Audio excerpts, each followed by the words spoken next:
Peggy 18.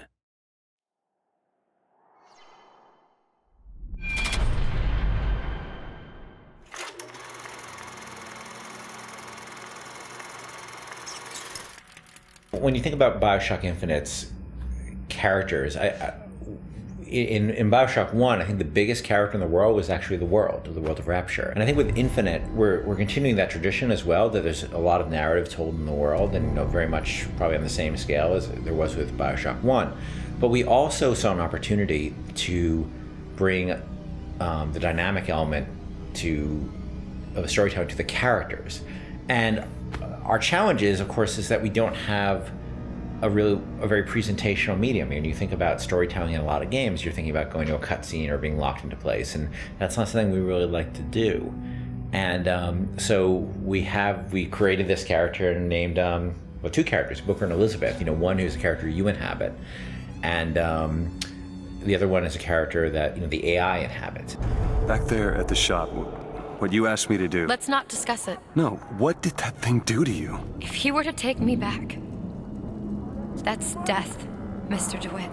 Or something so like it, I cannot tell the difference. Booker is, I think you're going to see him be multi-dimensional throughout the game. Starts off very, very simple, and if you know history at all, he's a former Pinkerton agent, which those were bad guys. Bad guys feared the Pinkertons. And the fact that he was kicked out of the Pinkerton agency should kind of give you a little bit of insight into what kind of guy he is. He's seen a lot, he's done a lot. He's got a lot to make penance for. And when he's presented this opportunity, which at first is just a job to him, of getting Elisabeth out of her gilded cage and taking her from point A to point B, that's where I think his journey starts, not just in a literal sense, but more of a metaphorical sense as well.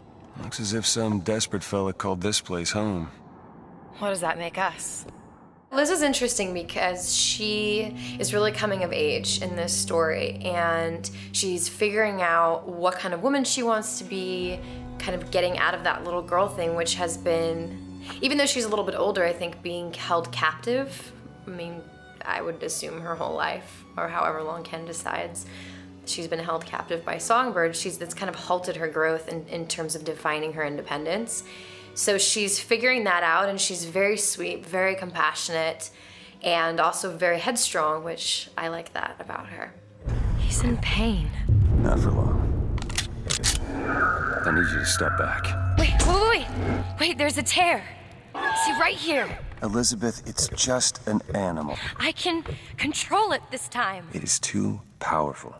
You won't be able to stop it. I wasn't asking for permission. In terms of what I look for in a voice actor, I look for somebody who can inhabit the role. And sometimes they'll bring something to the role that I had no idea, and I'll change the role. With both of them, I think I saw people who sort of inhabited the basics of what I saw in the character, but they're also very good at taking direction. They're very good at responding to feedback, and that's what I mean more. It's less direction and more feedback, because a lot of times I don't even know what I want, and I'm just sort of saying, let's try in this area, and they're very open to that, and they're really generous in the process, and that's been incredibly helpful.